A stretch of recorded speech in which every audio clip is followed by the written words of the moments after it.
Good afternoon, everybody. I'm Representative Dean Phillips. It is Thursday, May 7th, 2020, and I call to order a special order hour of the Problem Solvers Caucus. The gentleman from New Jersey, Mr. Gottheimer, will control 30 minutes for the majority, and the gentleman from New York, Mr. Reed, will control 30 minutes for the minority. For what purpose does the gentleman from New Jersey seek recognition? Mr. Speaker, I ask unanimous consent for all members here today to be able to revise and extend their remarks and include extraneous material on the Problem Solvers Caucus Special Order Hour. Is there any objection to the request of the gentleman from New Jersey? Hearing no objection, the gentleman from New Jersey is recognized for 30 minutes. Thank you, Mr. Speaker. I rise today with my fellow co-chair of the Problem Solvers Caucus and good friend, Mr. Reed from New York, and other members of the Problem Solvers Caucus to discuss the issues of state and local funding being contemplated for the next installment of CARES legislation. I yield myself such time as I may consume, Mr. Speaker. I'm here to fight today for investment for our state of New Jersey, county, and local governments. Our country is facing major battles right now, including ensuring every American is protected from this virus and getting our local economies and businesses back on track. Those on the front lines of these battles right now are the workers in every one of our local communities, the frontline medical workers and EMTs, as well as our police and law enforcement, firefighters, teachers, and the essential public workers who are keeping our communities going throughout this crisis. Here in my district in New Jersey, we're one of the hardest hit areas in the country. In the counties that make up my district, unfortunately, we have more than 32,000 positive cases, and we've unfortunately had more than 2,100 deaths. I want to thank all of our frontline healthcare workers and first responders who sacrifice so much to keep us safe. That is truly why we need to ensure that federal investment is getting to our state, counties, and towns, because there are people working hard on the local level to stop the spread of this virus and to help those who've been infected and to keep everyone safe. We must get the backs of those who've been fighting day in and day out to protect our local communities. We must not and cannot leave them behind. Let me be clear, the only way to make this happen is to be united, to lead together in cooperation across the aisle. In the next stimulus package, we must include aid to help our states and local municipalities of all sizes. Without it, our first responders and frontline healthcare workers will suffer the most. As someone who's heard the heartbreaking stories of loved ones, first responders, and frontline healthcare workers we've lost, let me say that disregarding our states and communities, their workers, and the work they're doing is simply not an option. We will not get through this without their efforts, and we all have to come together to support them. Here in the greatest country in the world, we are stronger when we all come together. I want to thank my senior senator of New Jersey, Bob Menendez, for helping lead the way to fight for our state and local governments, and our governor and all officials, local and statewide, for all they're doing, as well as the congressional delegation to fight for our local governments and for our state. Thank you, and I reserve the balance. I'm a strong supporter of is direct local aid for our local governments, and I am not opposed to state aid. And so I believe that there is a compromised position here, Mr. Speaker, that we can put together to recognize that COVID-19 has impacted our local governments in a way that they have never historically experienced. Our local governments, those with populations of 500,000 and below, because to a large degree, those communities have been addressed in the previous CARES Act package, have received nothing in regards to assistance in order to overcome the devastating impacts that their communities have had. So I am a strong proponent of making sure that local aid is directly distributed to those local governments, and making sure that as we do this, that the state governors, and as a former mayor, I can attest to this firsthand, do not engage in tactics of budget adjustments, budget cuts, budget reductions in their local commitments to the local governments that happens historically and traditionally between local governments and the state capitals. We call that the maintenance of efforts protection that should go along with this aid packet, in my opinion. And as I indicated, I'm not opposed to state aid. I recognize that our states have also been impacted, not just because of the population that has been exposed to COVID-19 and experienced that health outcome, but also because of the quarantine orders and the loss of revenue that our local governments and state governments have experienced as a result of the economic devastation that is going on across the nation. And by way of quarantine and removing that cash flow to our local governments and state, that loss of revenue is something that should be adequately compensated in this state and local aid package. And so I look forward to the debate today And I am so proud of our members of the Problem Solvers Caucus leading the way to show that we can use technology to debate the issues of the day and do it in a way that the people of the United States of America will have credibility and commitment to know that we are doing this the right way. And so with that, I continue to reserve. The gentleman from New York reserves, and the gentleman from New Jersey is recognized. Mr. Speaker, I thank Congressman Reed for his words and his statement. I now yield 2 minutes to the gentleman from Michigan, Ms. Slotkin. Thank you. I'm grateful for this opportunity to stand with the fellow members of the Problem Solvers Caucus. This represents, I believe, the first ever attempt to have virtual bipartisan floor debate in the history of the US Congress. If you don't know the Problem Solvers Caucus, you should get to know us. We are equal numbers of Democrats and Republicans who meet every single week, more during COVID-19, and work on bipartisan legislation together, as our founders intended. Today, I urge my colleagues to provide direct financial support to states and in particular to communities, small and mid-sized communities in the next recovery package. This should not be a partisan issue.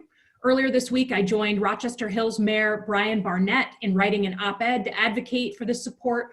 Brian is a Republican and also happens to be president of the U.S. Council of Mayors in Michigan and across the country. This is a bipartisan issue. So far, the federal government has provided limited aid to states and cities of more than 500,000 people. In Michigan, that is one single city. The aid is for COVID-related costs, but we haven't addressed the fundamental issue of lost revenues.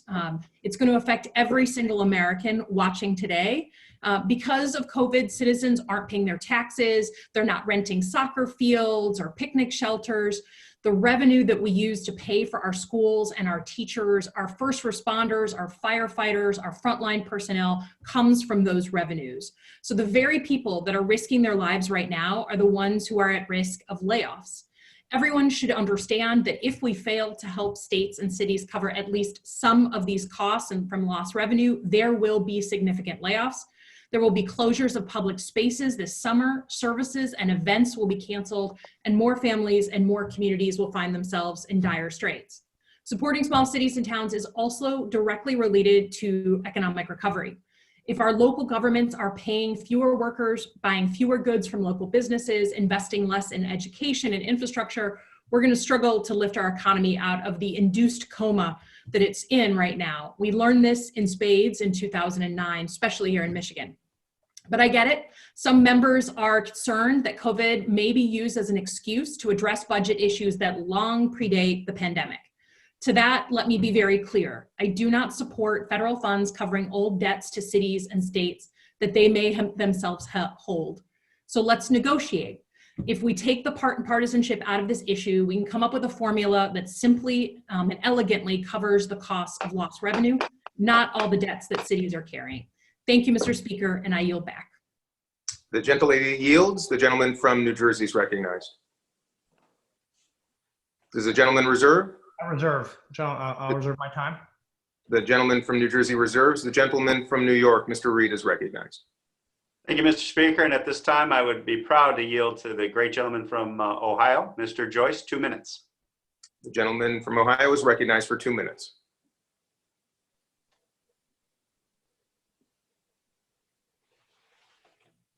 Is the gentleman from Ohio there? There he is. And the gentleman from Ohio. Today I speak in support of the much needed coronavirus-related economic relief for our states. To be clear, it is not the role of the federal government to bail out states with a history of mismanagement, financial abuse, or even financial loss incurred outside of the extraordinary situation our nation now finds itself in due to the coronavirus pandemic. However, such is not the case in Ohio. Our state leaders have worked long and hard to create a responsible and balanced budget. In fact, Ohio has even created a substantial rainy day fund, but it still won't be enough to turn back the economic tide caused by this pandemic. This is the harsh reality we face despite great leadership from Governor Mike DeWine during this difficult time. Dating back to the discovery of Ohio's first positive coronavirus case on March 9th, Governor DeWine took decisive action to mitigate the threat this deadly virus posed to our communities. Without his leadership, I have no doubt that both the health and economic impacts of this crisis would have been much worse. But the fact remains that prior to the pandemic, Ohio was thriving. Employment was at an all-time high. At the end of February, the state had a budget surplus of $248.9 million. But by the end of April, Ohio has nearly $1 billion revenue shortfall, which can only be contributed to the nationwide shutdown. While we saved countless lives during that time, our economy was shattered. In order to deal with this unprecedented loss, Ohio will have to make cuts to critical programs that cannot afford setbacks during this crisis, programs that countless of my constituents rely on. So let us not penalize the states which have acted responsibly, the states that have created balanced budgets and heeded the call of our president, the CDC, and this Congress to enact stay-at-home orders and social distancing guidelines for the benefit of the entire nation. Let us instead acknowledge the uniquely challenging situation our governors, state legislatures, mayors, and council people now find themselves in. Give them the resources they need to fund necessary programs like Medicaid, K-12 education, and salaries for our brave first responders. I thank you for the time and yield back. The gentleman yields. Does the gentleman from New York reserve? Continue to reserve, Mr. Speaker. The gentleman from New York reserves. The gentleman from New Jersey is recognized. Thank you, Mr. Speaker. I now yield 2 minutes to the gentleman from New York, a great member, Anthony Brindisi. The gentleman from New York is recognized for 2 minutes. I want to thank the gentleman from New Jersey for yielding, and good afternoon, and thank you to the Problem Solvers Caucus for putting this event together and doing what this caucus does best, bring Democrats and Republicans together. While we all do our part to contain COVID-19, it's important for comprehensive, spirited, and bipartisan debate to continue. The people's business never stops, and this forum is an important avenue for Democrats and Republicans to share and debate ideas. Recently, my home state of New York, the epicenter of this pandemic, has stepped up and done everything we can to flatten the curve and help contain the coronavirus. Unfortunately, like many states and local governments, New York is facing a significant challenge with an unprecedented loss of revenue, as well as COVID-19 related expenses. In Congress, I've worked with both parties to deliver aid to our workers, families, and small businesses. But I know it's not enough. I've been in constant contact with officials back home, small businesses, hospitals, workers, and families. And I've held telephone town halls and heard from upstate New Yorkers who are still struggling. So I'm vowing to fight tooth and nail to get our state and local governments the help they need. Earlier this week, I built a bipartisan coalition of state, county, and local lawmakers from my district back home, calling on Washington to put partisan politics aside and provide aid for our state and local governments.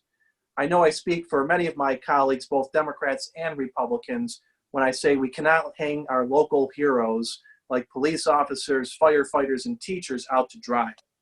As New York crosses the more than 320,000 case threshold this month, now more than ever, we are all Americans, and as Americans, we help out our fellow countrymen and women.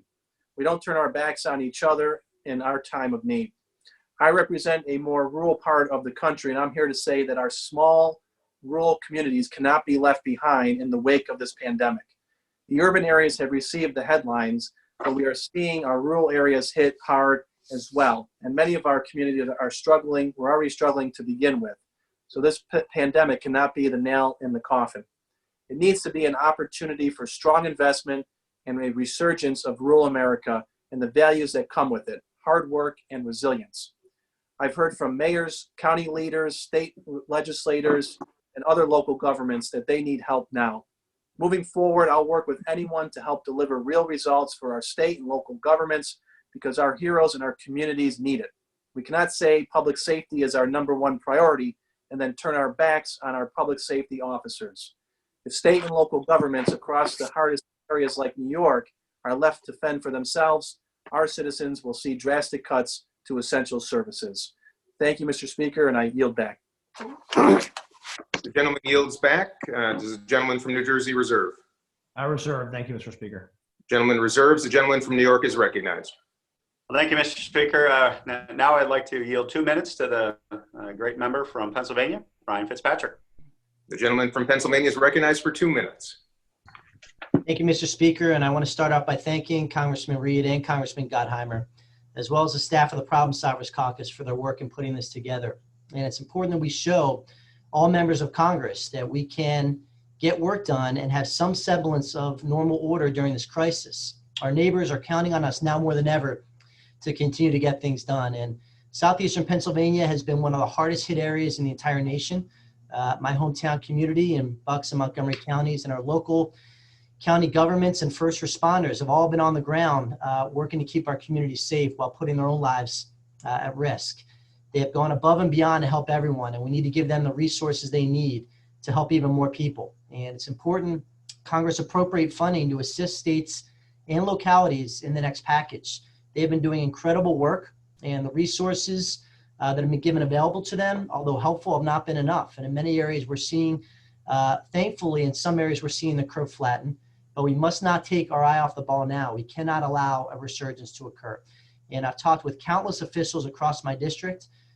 They all have stressed the need for more support from the federal government to help our frontline workers, our hospitals and schools and our businesses. In addition to supporting states and municipalities, we must provide support for our nonprofits, which is critical. These are the essential organizations on the ground in all of our communities and closest to the people who need help. Charitable organizations in my community, and I know in all of your communities across the nation, they're hurting right now. And at times like these, we must support these critically important organizations that serve our most vulnerable citizens.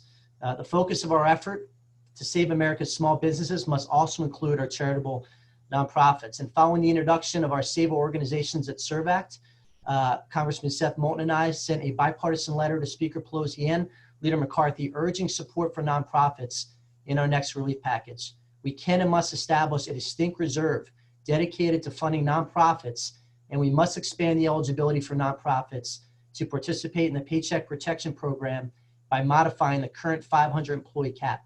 And also by increasing unemployment insurance reimbursements for self-funded nonprofits, we can immediately help organizations struggling to pay furloughed employees. And finally, we must strengthen tax incentives so that more Americans can donate to nonprofits in this era of economic uncertainty. These are all common sense steps, and I look forward to continuing to work with each and every one of you, Democrat and Republican alike. Hope everybody's doing well. With that, Mr. Speaker, I yield back. The gentleman yields back. Does the gentleman from New York reserve? Continue to reserve, Mr. Speaker. The gentleman reserves. The gentleman from New Jersey is recognized. Thank you, Mr. Speaker. I now yield 2 minutes to my great friend, the gentlewoman from Virginia, Abigail Spanberger.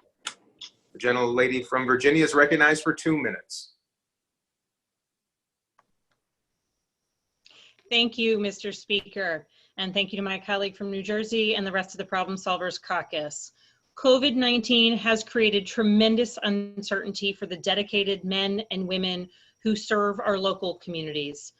On nearly every call I have with local officials here in Central Virginia, our mayors, our county administrators, our board of supervisors, I hear about how this pandemic is threatening the ability of our communities to keep the lights on, keep the water running, and maintain critical fire, police, and emergency medical services. Our communities are adapting, they are budgeting, but it is hard. And I hear from the families in my district who are forced to rely on local services now more than ever as they face immense financial and healthcare hardships. Fundamentally, Virginia's county governments are not only dealing with an unprecedented uptick in demand for these essential services, but they are doing so during an unprecedented economic downturn. Congress took the steps to provide essential help to our small businesses, and now our small localities across the country, including in Virginia, need help as well. As we're discussing what lies ahead in the next COVID-19 response package, we need to remember these stories. And in response, we need to deliver direct relief funding to our states and local governments. In previous packages, Congress has tried to start addressing this issue. However, the stipulations in the CARES Act that only localities of more than 500,000 residents receive direct funding has created even more uncertainty for our smaller counties, like the ones I represent, many of whom are still unsure about how much of their state's allocations will be available to their pressing COVID-19 related needs. Thankfully, there is strong bipartisan support for rectifying this oversight. And last week, I led a bipartisan effort alongside my friend and fellow problem solver, Congressman Katko from New York. We called upon leaders of both parties to make sure that direct funding can go to localities of under 500,000 residents.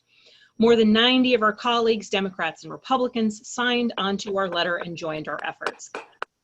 Fundamentally, providing funding for critical local services in the face of this devastating, deadly pandemic is not a partisan issue, and that's why I urge my colleagues to support these measures.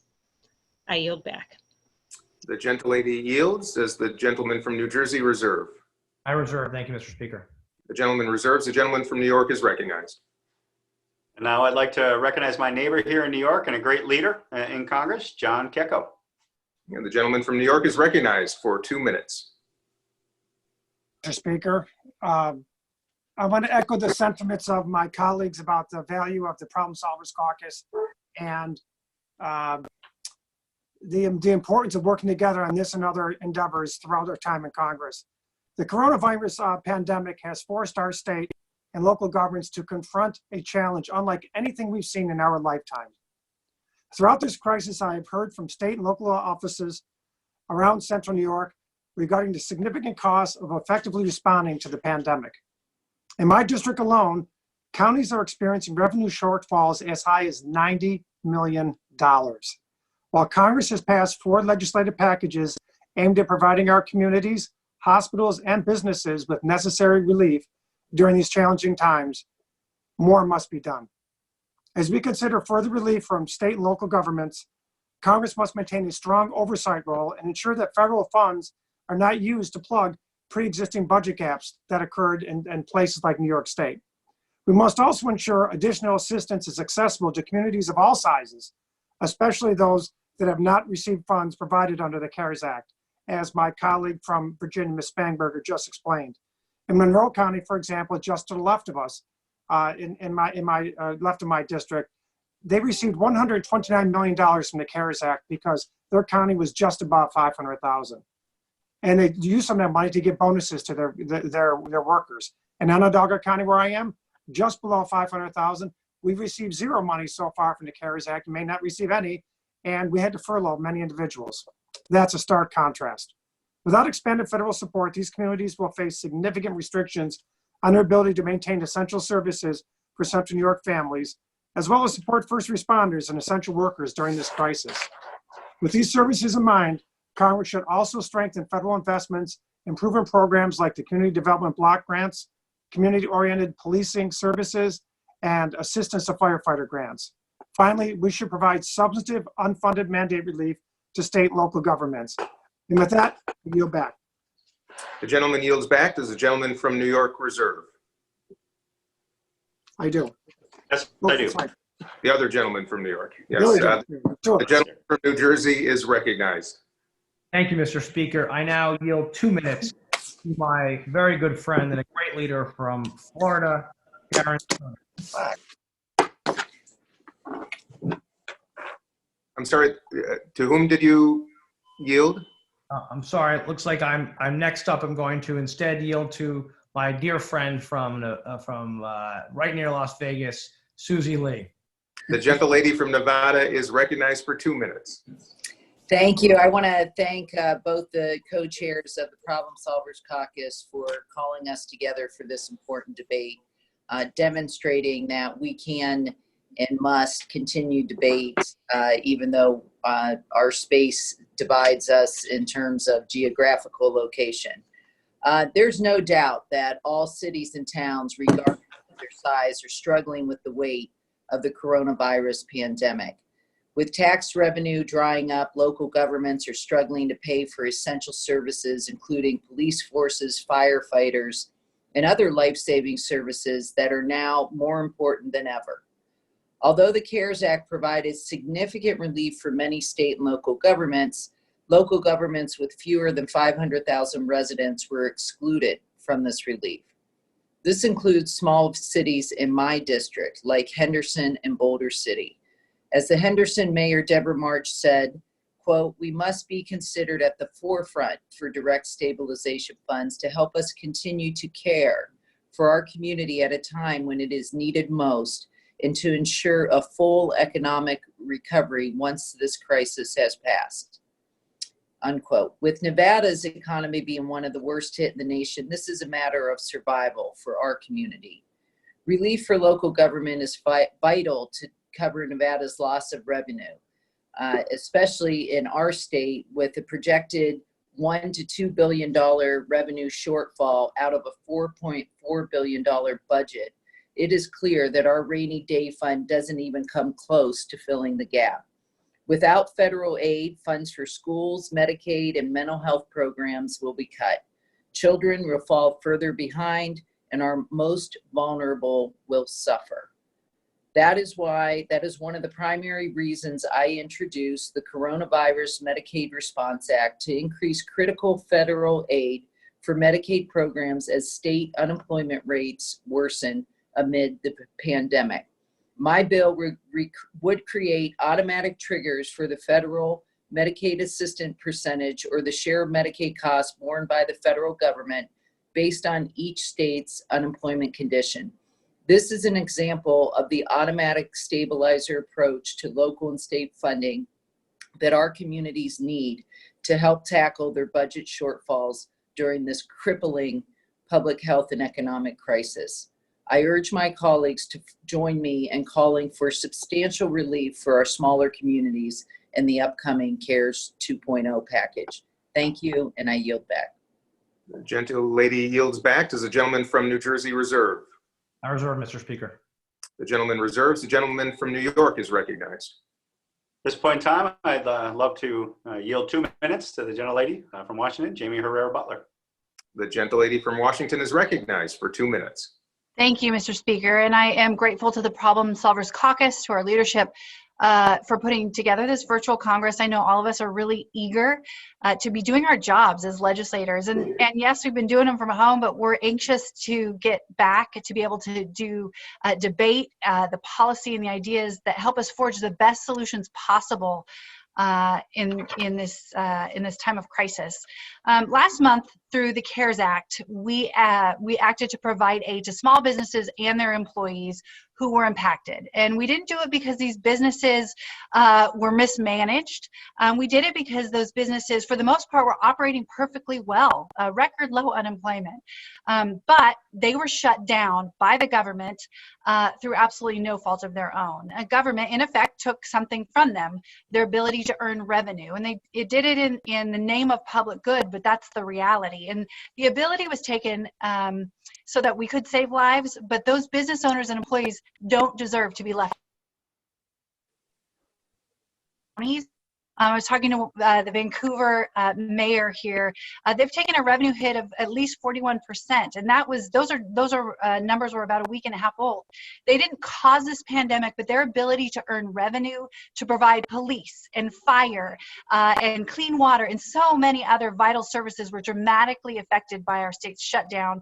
And they're looking at drastic cuts that nobody wants to see, especially with so much uncertainty over the direction this pandemic is still going to take. So the CARES Act greatly benefited cities with populations larger than 500,000, as has been said, allowing them to directly apply for funds. But meanwhile, medium and small cities were thrown into a big pool, and I might add, it feels like under the bus, and forced to compete for too few federal dollars. And any additional relief package, I believe, for state and federal and local governments, we must alter this distribution formula to better respond to small and mid-sized cities' needs so they can also rebound from this pandemic and continue to serve. Look, we're at a critical point in our nation's history. By helping cities and counties that provide citizens with the most essential services, we'll be taking vital steps to return to whatever our new normal is as quickly as possible. And that's something that we all want. And with that, I yield back. The gentle lady yields back. Does the gentleman from New York reserve? Continue to reserve, Mr. Speaker. Gentleman reserves. The gentleman from New Jersey is recognized. Mr. Speaker, I now yield 2 minutes to the great gentleman from New York, Tom Suozzi. The gentleman from New York is recognized for 2 minutes. Thank you, Mr. Speaker, and thank you to Mr. Gottheimer from New Jersey for yielding 2 minutes to me. Mr. Speaker, I rise in strong support of a $500 billion package for state and local governments so that we can ensure that our police, our firefighters, our EMS, our public health care workers, our nurses, are heroes. can be employed and can move forward with confidence that their jobs are safe as they work for us on the front lines. Mr. Speaker, my state, the state of New York, and the counties I represent 3 of the 5 hardest hit counties in the United States of America. We're the epicenter of this problem that we're facing. We have over 30% of the deaths and almost 30% of the cases in the country. And I'm advocating for a separate $40 billion fund of the $500 billion to be allocated based upon the rate of infection. We have to make sure that not formulas from Washington, D.C. that are the typical formulas using population or Medicare data from 2019, but based on the rate of infection so that those places that are hardest hit are helped the most. In fact, 100% of the Democrats and 100% of the Republicans from New York State and from New Jersey have signed on to a letter advocating for such a $40 billion fund to be distributed based upon the rate of infection. This will help not only New York and New Jersey, but Massachusetts and Illinois and Michigan and Louisiana and Connecticut and Rhode Island and those other hard-hit states that are most affected by this pandemic. We're all suffering throughout this country, but we need to make sure that these hard-hit places are protected. The first tranche of hospital money that went out based upon population and 2019 Medicare data. And in that case, Texas got more money with only 2% of the cases than New York with almost 35% of the cases at that time. That doesn't make sense. Now we hear Senator McConnell saying that states, instead of getting state and local aid, should declare bankruptcy, and that this is a blue state bailout. And we, the problem solvers, know that Democrats and Republicans need to work together for the common good to make sure that everybody is protected. The idea of a blue state bailout is the height of hypocrisy when a state like New York is the single largest net donor to the federal government. In fact, over the past 5 years, New York State has sent $120 billion more to the federal government than it's received back in services or contracts from the federal government. Whereas Senator McConnell's state, Kentucky, received $150 billion more than they received. Mr. Speaker, the importance of a state and local aid package to help our heroes is essential. I thank you and I yield back. The gentleman yields back. Does the gentleman from New Jersey reserve? I reserve, thank you. The gentleman reserves. The gentleman from New York is recognized. I would like to yield 2 minutes to the gentleman from Illinois, Mr. Boss. The gentleman from Illinois is recognized for 2 minutes. Thank you, Mr. Speaker, and thank you to the gentleman for yielding, and thank you to the problem solvers for putting on, showing the American people that we can continue to work for them. We would hope that we would come back and be able to work for them on the floor in person, but it can be done this way. But the debate today on cities and local governments and state governments receiving aid, I want to say that I stand and rise in support of this proposal. That being said, because remember that, and a lot of people don't realize this, I have actually served in both in municipal government, in county government, and in state government. And because of that, I know and understand what this pandemic has done, and each one of us as members know because we talk to those people who are the elected officials in those areas. That being said, as we move forward with this, one thing that we must do is we must make sure that the pandemic or the money and aid we are sending is related to the pandemic and or the problems that existed by the shutdowns of governments. We cannot just send it carte blanche so that they will then be able to apply this to some things that maybe that was bad operation of government. We must make sure that the money goes to deal with these specific issues, but not bailing out bad decisions. If you reward bad decisions will continue. So, or bad government would continue as well. I want to make sure that everyone knows I am in support, but we must make sure that we are sensible with the taxpayers' dollars, that we send them in a way that it is applied to what has been caused by the pandemic and by the shutdowns, but not going to earlier debt that was poorly handled. And with that, Mr. Speaker, I yield back. The gentleman yields back. Does the gentleman from New York reserve? Continue reserve. The gentleman reserves. The gentleman from New Jersey is recognized. Thank you, Mr. Speaker. I now yield 2 minutes to the gentleman from the great state of California, my good friend, Scott Peters. Mr. Peters. The gentleman from California is recognized for 2 minutes.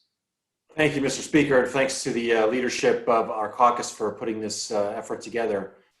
This is an important time because the pandemic has ravaged our communities and hammered the economy. And states and cities face budget shortfalls as revenues decline. The city of San Diego alone expects to lose $250 million in tax revenue and will have to cut city services. So Congress needs to act now to provide relief to state and local governments on the front lines of this crisis. States, counties, and cities employ our police officers, our firefighters, our trash collectors, and our teachers. They take care of our streets, coordinate beaches, services for the homeless, and fund our schools and healthcare. And during the pandemic, they've stepped up. They've stepped up to respond to the health crisis, to process unemployment claims, and transition to distance learning. Due to necessary social distancing, our economy has hit a standstill. Now nearly 26 million Americans have lost their jobs. People are spending less, which results in less tax revenue. The Center for Budget and Policy Priorities estimates that states will lose $650 billion over the next 3 years. During the last recession, states slashed budgets. Citizens felt the cuts to education, health, and social services. States reduced their budgets for years, and they were just beginning to gain back what was lost from 2019 when this pandemic hurt. And this pandemic will hurt our economy for a long while. We have to put $500 billion toward a state and local stabilization fund that recipients can use to backfill lost revenue. We need to increase federal support for Medicaid. We need to prohibit states from restricting eligibility. Even better, we should tie economic triggers to federal support for Medicaid. So if a state's unemployment rate increases, the federal government should increase its share of Medicare costs. Although it will not supplement city budgets, this will buoy state budgets. Counties, cities, and other units of local governments, like transportation and port authorities, must also be eligible for aid. And this isn't a red or blue state issue. All experts agree. We risk further damage to our economy and will be worse off if we do too little and too late. So let's act now, and I yield back. The gentleman yields back. Does the gentleman from New Jersey continue to reserve? Gentleman yields. I believe the gentleman reserves. The gentleman from New York is recognized. At this point in time, The gentleman from New York should unmute. The gentleman from New York is recognized. At this point in time, I'd yield 2 minutes to the gentleman from Michigan, Mr. Upton. The gentleman from Michigan is recognized for 2 minutes. Speaker, and normally I would ask you to I would normally ask for regular order, but the noise that you might hear in the background is not from the gallery, but it's from Michigan beginning to open up. Yes, we have folks working in the landscape their yards across the street. I've got a construction crew across the street as well. Those are good news. And as much as we all wanted to open up by Easter, that simply was not the case. Mr. Speaker, as one of the vice chairs of the Problem Solvers Caucus, we have made the point that this group is committed to working together. Like it or not, we have divided government. And the only way that you're going to get something done is to get it through this House, through the Republican-controlled Senate, and to the President's desk where we need to work together. Our group, the Problem Solvers, a number of us met with the Vice President, Deborah Birx, back in March to begin to outline a strategy of what we need to do as a country to work together to really go after this pandemic. And as we talk a little bit today about the need to help our states and localities, all of us have been working from our kitchen tables in our homes. We've been listening to our governors, we've been listening to our state reps, our county treasurers, and other local officials about the real needs that, frankly, we have to deal with. We've had conference calls, the Problem Solvers Caucus, over the last couple of weeks. Members of the leadership on both sides, members of the cabinet, listening, talking to each other, trying to come up with a solution that really does move the country forward. And I was pleased to hear in our discussion yesterday with the Speaker, the Bill Speaker, Speaker Pelosi, that she is in fact committed to working on a package to work with our state and local governments, because we know, and as she said, they have increased outlays because of COVID, and they have decreased revenues because of our stores, sales taxes, payroll taxes, all of those are much, much diminished. So let's come together. Let's work on a package that's bipartisan, not partisan, and be able to get a bill to the president's desk that we can all be proud of and continue to vote in support of. So with that, Mr. Speaker, I yield back the balance of my time. The gentleman yields back. Does the gentleman from New York continue to reserve? Continue to reserve. All right, the gentleman from New Jersey is recognized. Mr. Speaker, thank you. I now yield 2 minutes to the gentleman from Texas, my good friend, Vicente Gonzalez. The gentleman from Texas is recognized for 2 minutes. And the gentleman from Texas should unmute. Oh, shoot. I hope we're. Am I unmuted there? The gentleman is recognized and unmuted. All right, great. Thank you. And thank you for yielding. Nothing can make me more proud than to be with members of both sides of the aisle when the American people need us most. Mr. Speaker, I rise today for local governments of all sizes. All counties, cities, and towns must be eligible to receive direct assistance from the CARES 2.0 package currently being pieced together by the House and Senate. The 15th District of Texas, my district, and municipalities have collectively lost tens of millions of dollars in revenue derived from hotel occupancy, bridge tariffs, property taxes. These towns do not have access to the Federal Reserve's programs as others do. These revenue stream funds basic services for residents of our communities. Municipalities with less than 500,000 people are in dire need of funds to ensure they don't have to declare bankruptcy in the weeks and months to come as our country begins the process of recovering under these unfortunate recession circumstances. The first CARES package as currently written only allows for 1 of 8 of my counties and none of the cities or towns in my district to receive funding from the Coronavirus Relief Fund. These 7 counties I represent span 250 miles from Guadalupe County northeast of San Antonio all the way to the Rio Grande on the border. Some of these cities have a population of as little as 700 people and are very rural. They're the poorest areas in the state and the country.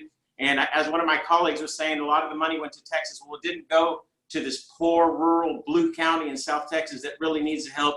And these counties and cities and towns matter as much as major metropolitan areas in our country. Mr. Speaker, I've heard from constituents, commissioners, county judges, city commissioners, and mayors of elected officials and other elected officials across my district who have told me time and time again the local revenue loss is of great concern for future solvency of our respective communities. Property taxes are a major factor of revenue in Texas, and this revenue loss has given a drop in real estate values because of COVID-19. We must ensure that CARES 2.0 allows for counties to be able to recover these funds. Is that y'all knocking on me? That is me knocking on you, yes. Okay. I hope that we can come together on this. Our communities need it. Rural areas in Texas and South Texas need it. It's not a blue or red issue. It's an American issue, and I hope we can figure something out. Thank you very much. I presume the gentleman yields back. Does the gentleman from New Jersey continue to reserve? Mr. Speaker, I reserve. The gentleman reserves. The gentleman from New York is recognized. I'd like to yield 2 minutes to the great man from Nebraska, Mr. Bacon. The gentleman from Thank you, Nebraska. Mr. Reed. Thank you, Mr. Reed, and thank you, Mr. Speaker. I rise today asking my colleagues to join me in support of a bill I sponsored, H.R. 6652, the Flexibility for Localities and Eligibility Expansion Act, or as I call it, the FLEX Act. This legislation is needed in cities and counties all across the country to keep our citizens safe during this unprecedented global pandemic. The FLEX Act will allow for state, tribal, and local governments, no matter the population size, to have the flexibility to use CARES Act funds to help offset unforeseen revenue shortfalls that occurred due to the COVID-19 public health emergency response. This is a bipartisan bill, half Republican, half Democrat. It's supported by the National League of Cities, and it gives local governments the flexibility to use federal funds to where it is needed most in their budgets, something they are forbidden to do under the previous language. Further, my bipartisan bill uses funds already appropriated and CARES 3.0. So it's a fiscally responsible way to keep our first responders from being laid off. So there's a lot of concerns on the deficit and the debt. So this will be no new appropriation. It frees up money already appropriated. Cities and countries all over my home state of Nebraska are facing huge budget shortfalls due to the lack of tax revenue from closed restaurants, hotels, cancellation of events. Many cities in Nebraska rely heavily on restaurants and hotel taxes to pay for public services such as police and fire departments. Giving local governments the flexibility to help fill in these shortfalls will make sure all Americans are safe in these uncertain times. This is a fiscally prudent bill, and it helps protect our first responders. And I think cities and towns all over our country are asking for this help. And it's a bipartisan, and I think it's a way to compromise to get both sides of the aisle to find a way to help out our local governments. So with that, Mr. Speaker, I yield back. The gentleman yields back. Does the gentleman from New York continue to reserve? Continue to reserve, Mr. Speaker. The gentleman reserves, and the gentleman from New Jersey is recognized. Thank you, Mr. Speaker. I now yield 2 minutes to the gentleman from the great state of California, Mr. Costa. The gentleman from California is recognized for 2 minutes. Thank you, Mr. Speaker, and I thank the gentleman from New Jersey and the gentleman from New York for their leadership with the Problem Solvers Caucus. It really demonstrates in this effort using the technology at hand that we can function in the bipartisan fashion that I think our founding fathers intended us to, and certainly is the hallmark of the Problem Solvers Caucus. Today, we debate the need to continue our efforts to assist our nation in this unprecedented time that we are facing with this pandemic crisis, affecting not only our country, but the entire world. Our first responsibilities as members of Congress is to protect the health and safety of all Americans, and concurrently to deal with the devastating social and economic impacts that are dealing with the entire nature of our country in every region in which this coronavirus has impacted us. This fifth measure, the CARES Package 2 that we will be considering, is once again a byproduct of bipartisan effort. The first four measures were that over the last 2 months to deal with a needs assessment. The primary focus on this legislation is to assist states and local government. The states have been devastating. In California, in recent years, we've gone from record surpluses to the governor will announce next week a record deficit. California is the fifth largest economy in the world. And the fact is that it's just not the state or all of our states that are being impacted, but our cities and counties. And therefore, the aid in this package must reflect those, especially mid-sized cities and smaller cities.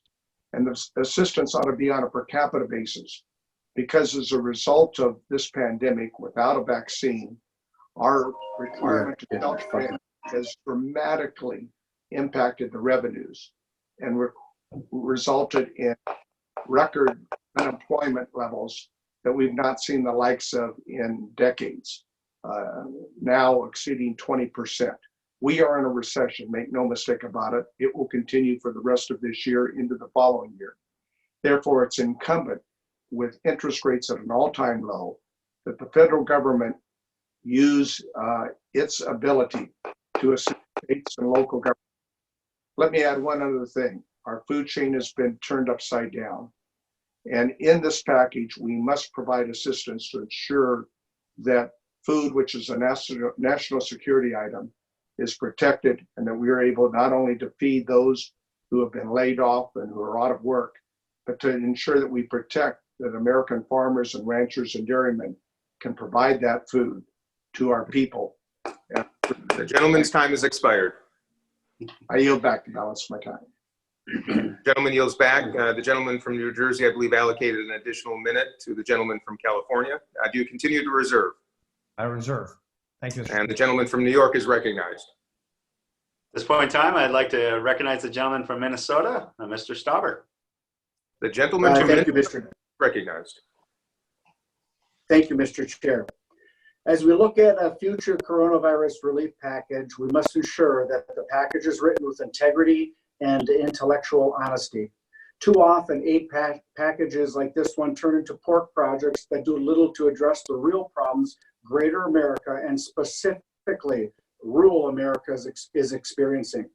These packages turn into Green New Deal aspiration checklists, massive unfunded mandates, and bailouts for decades of poor financial decisions.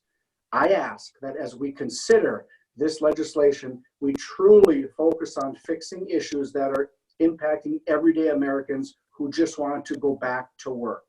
Should this package include specific aid to states and localities, we must ensure that there is a set aside for rural communities. Without a formula that is considerate of rural needs, large urban areas will inevitably elbow out the rest of the country. In northern Minnesota, we have counties that have 0 positive coronavirus cases, and yet their economies have come to a standstill, just like larger metropolitan areas. As main streets have closed across small towns and rural counties, families have suffered, people's retirements have been indefinitely delayed, and businesses that were someone's life work closed their doors for the last time. The portrait this paints is not a pleasant one, but it is reality.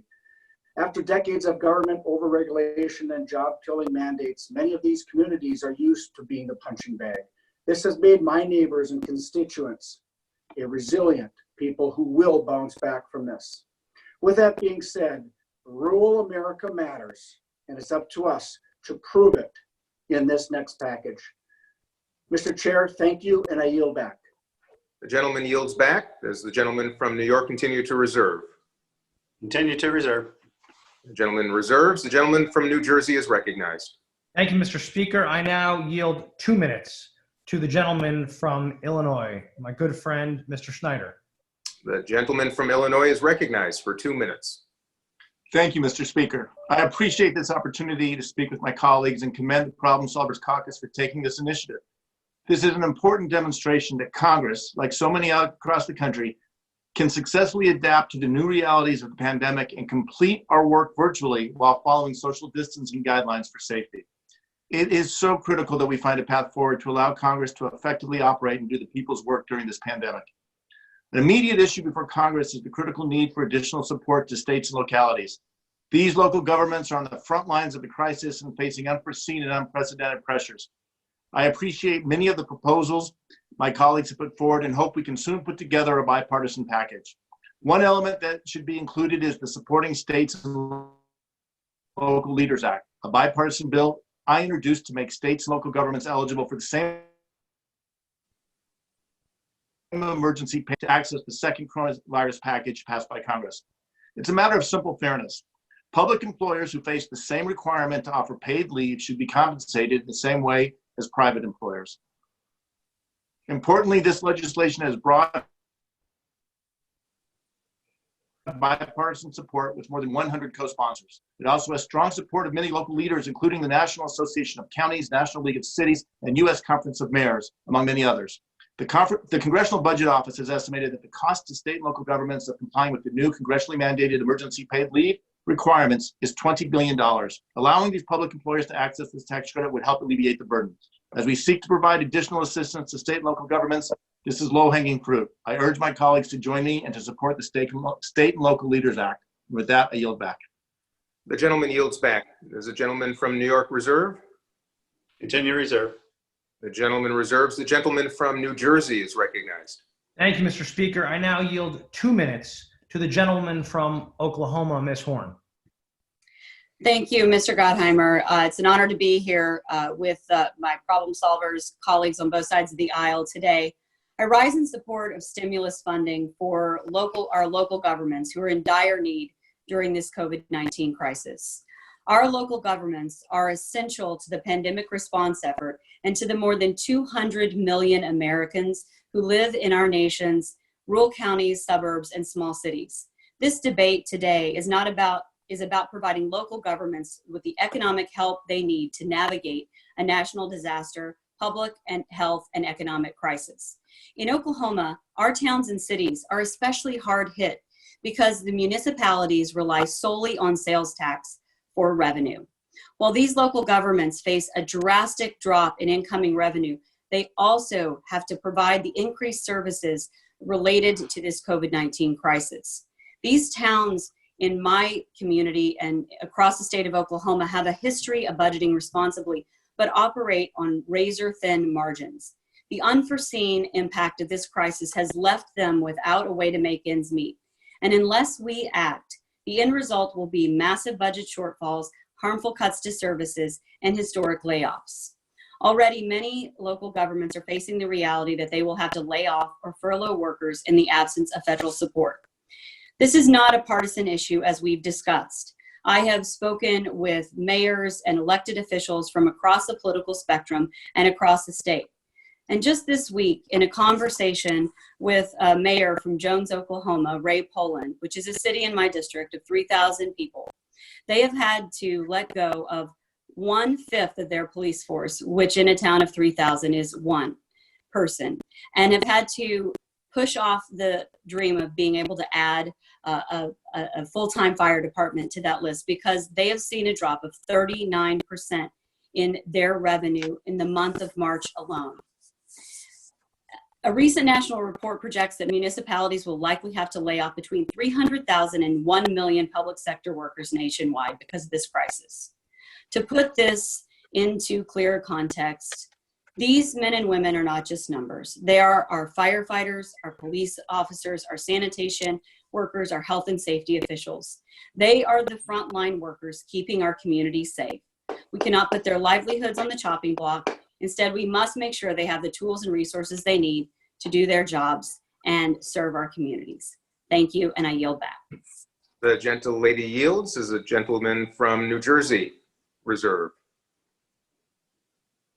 With the gentleman, yeah, I do reserve. Actually, I would, Mr. Speaker, I would, I guess with the gentleman from New York, do you reserve? I continue to reserve. The gentleman reserves. Back to the gentleman from New Jersey. You are recognized. Thank you, Mr. Speaker. I now yield 2 minutes to the great gentleman from Utah, the comeback kid, Mr. McAdams. The Thank comeback you. is recognized. Thank you, and thank you, Mr. Speaker. I'm honored to participate in today's virtual Congress with the Problem Solvers Caucus, a bipartisan group of members in the House seeking to bridge political differences and to solve our constituents' problems without partisanship. As a former mayor, I know that our local governments are on the front lines, and often they are the only points of contact for many of our residents. Cities and counties throughout my state of Utah provide police and fire protection, repair our roads and our sidewalks. They are, in many cases, the public health workers we depend upon, and they ensure that those in need receive vital services that they depend on. Local governments, such as our cities and counties, are also able to adapt and to respond quickly to changing situations. And we have seen this in their response to the coronavirus as they have taken necessary actions to protect our public health, to deliver government services, and to provide guidance during this public health and economic emergency. Like all federal spending, we owe it to our taxpayers to ensure their dollars are spent effectively and without any waste, without any fraud or abuse. Utahns expect that we will get the most from every precious tax dollar that we spend. Emergency response is necessary and it's a priority, but as we watch unprecedented amounts of money go out the door, there has never been a greater need for transparency, oversight, and accountability. I look forward to working with my colleagues to ensure that we have the resources for effective government response to the coronavirus from the federal government on down to individual cities, that we do so effectively, efficiently, without fraud or waste or abuse, and that every tax dollar is accounted for, and that we do so with a mind to fiscal responsibility for the future and for future generations. Thank you, and I yield back. Does the gentleman from New York continue to reserve? Continue to reserve. The gentleman from New York reserves. The gentleman from New Jersey is recognized. Thank you, Mr. Speaker. I now yield 2 minutes to the gentleman from Pennsylvania, fellow problem solver, Ms. Houlihan. The gentle lady from Pennsylvania is recognized for 2 minutes. Thank you. And thank you, Mr. Chair, and thank you for the Problem Solvers for organizing this opportunity to speak on this subject. In the early days of this pandemic, when we were all working at hyperspeed, I made a series of calls to local elected leaders in my community in Pennsylvania's 6th Congressional District. There were just so many unknowns. How fast will it spread? Will our healthcare system be able to handle the surge? Should we shut down our non-essential businesses? And I remember talking with one of our county commissioners who was trying to figure out how to get ahead of the curve because the federal response had been so slow and because the virus was closing in on Philadelphia. In the end, she went overseas for PPE and for tests, unprecedented really. And she also did this on behalf of 2 neighboring counties. Our community received shipments of PPE and other critical supplies well before the federal support caught up because our leaders acted swiftly and decisively and because they had a rainy day fund to support these decisions. Those funds are now dry and the revenues are drying up as well. That feels like a year ago, but that was only 6 weeks ago. And at the end of March, I wrote to House leadership and asked that our counties be reimbursed for these purchases of testing materials, PPE, and other critical medical supplies. Thanks to a bipartisan supported bill, the CARES Act provided aid to our states and to our largest local counties and municipalities. I represent 2 areas in Pennsylvania, Chester County and part of Berks. Chester County is over 500,000 residents and therefore was eligible for direct aid, but that was not the case for Berks County. So in my community alone, we have a disparity in the way existing aid is being dispersed. Both communities are deserving. Both are holding the line in battling COVID. Both have done so at a huge cost. My community is not yet open and we have held the line, arguably helping to prevent the spread to other areas that are now able to return to normal sooner than we are. We will have to live with this for some time, and at least until we have widespread testing and capabilities, and eventually, hopefully, a vaccine. The CARES Act did not allow for states and localities to use federal aid to make up for lost revenue. Revenue lost for doing the right thing. I'm a co-sponsor of Representative Bacon's bipartisan Flex Act, which would begin to address this issue.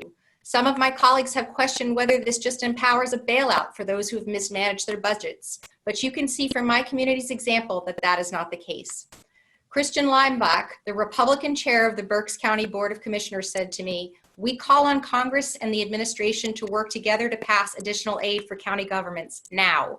Marian Moskowitz, the Democratic chairwoman of Chester County, agreed and stated, "It is critical that our local governments and municipalities receive funding that allows them to continue to give much needed services to our residents."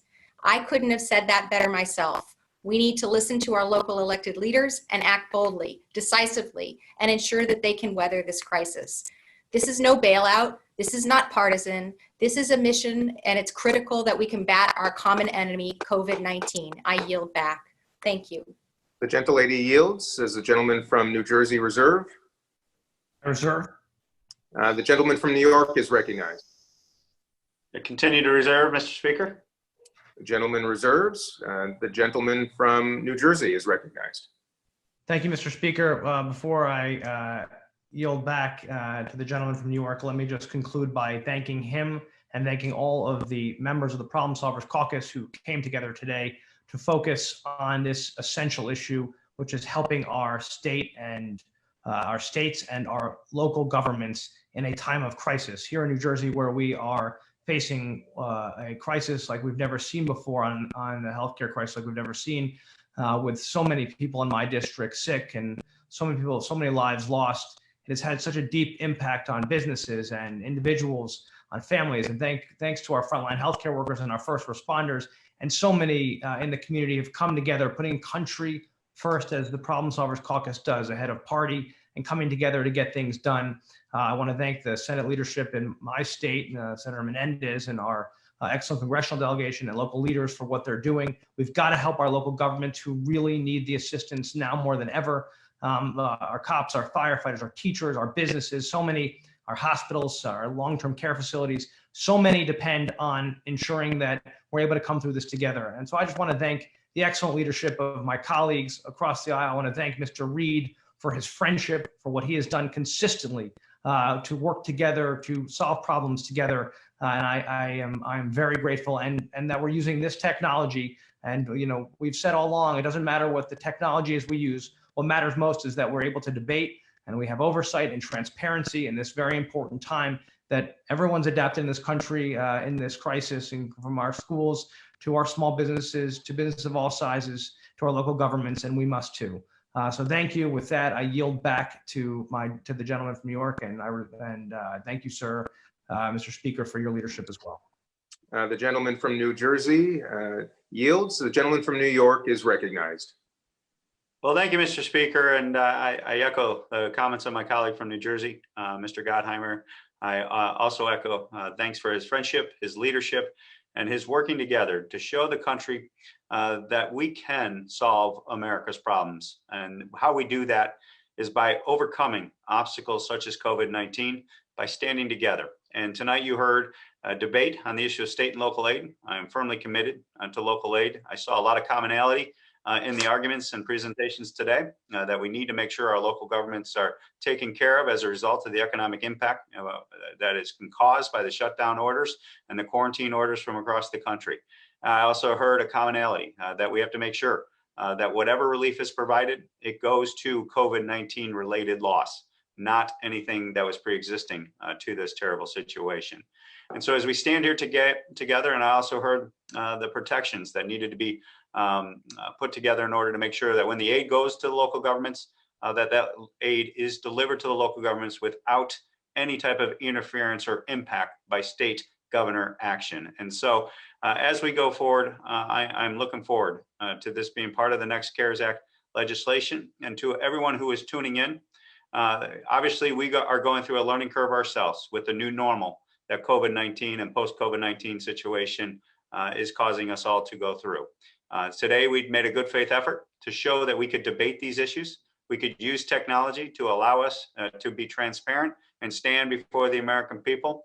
But like with everything else, we will learn as each new day continues to dawn in this post-COVID-19 situation that is causing us all to embrace the new normal and learn together and how to move forward. And so with that, I yield the balance of my time. And with that, gentlemen, it comes to a close the very first Problem Solvers Caucus mock special order hour. And with that, we are now adjourned. Well done, Mr. Speaker. Well done, Mr. Speaker. Thank you, gentlemen. Thanks, everyone. Bye, everyone. Bye, everyone.